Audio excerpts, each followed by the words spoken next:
My name is Grace Schatz. I'm Director of Economics here at ITR, and in this Trends Talk episode, we're going to talk about margin squeeze.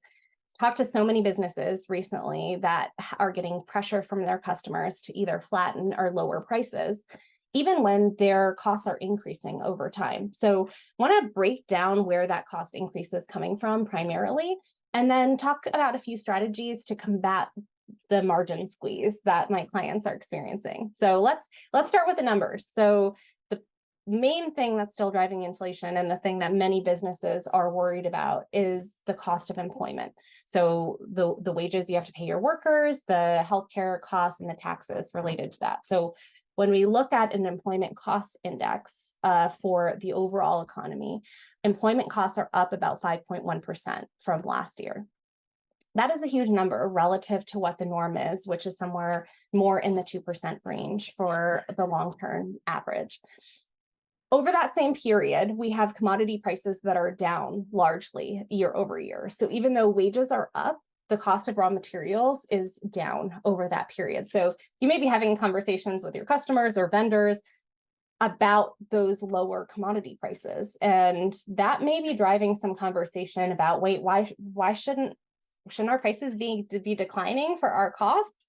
Well, think about the position you're in. The farther you get into the value supply chain, the more that cost of labor is factoring into the product that you're purchasing or selling. So the closer you are to the commodity, the more effective that looking at that raw material cost is going to be.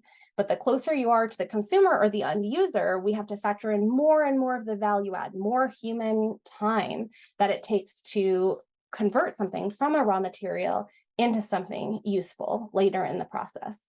So if we look at an intermediate good, right, first we have the commodities, those are the raw materials. But if we move a little further into the supply chain and consider some added value in these intermediate goods, those goods are still below the year ago level too. If we compare the April data to last April, the price has changed 3.2% toward the negative. So the prices are 3.2% lower than they were at the same time last year.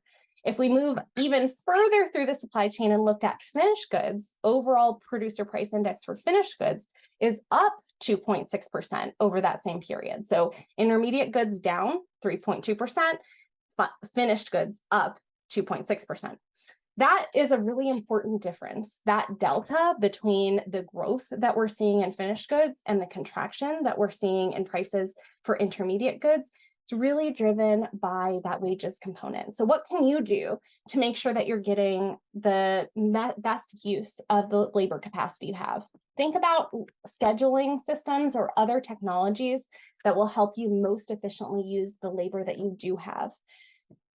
Consider it a precious resource and make sure that you're effectively deploying that resource whenever possible.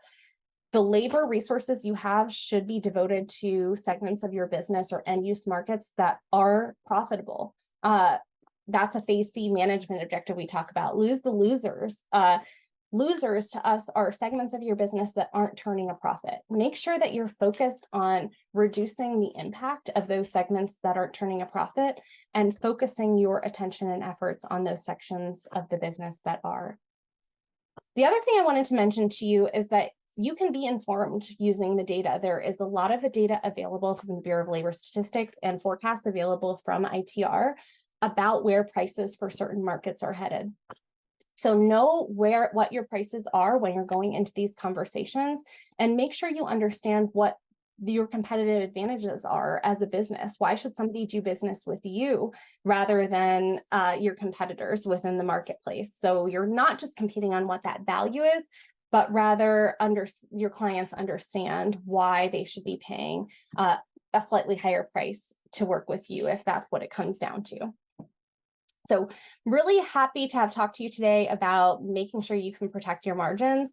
I want you to take away a warning that we're in a period where consumers and businesses are more price conscious. And so we're seeing some margin squeeze. For that reason, we expect prices to be declining slightly for producer prices next year, but inflation will return in 2025. And so keeping in mind that this is a temporary squeeze that you're likely to go through, but you can take action. You can be prepared for that by focusing on product types that are likely to bring more profits, and utilizing your labor resources as effectively as possible to mitigate the impact of inflation.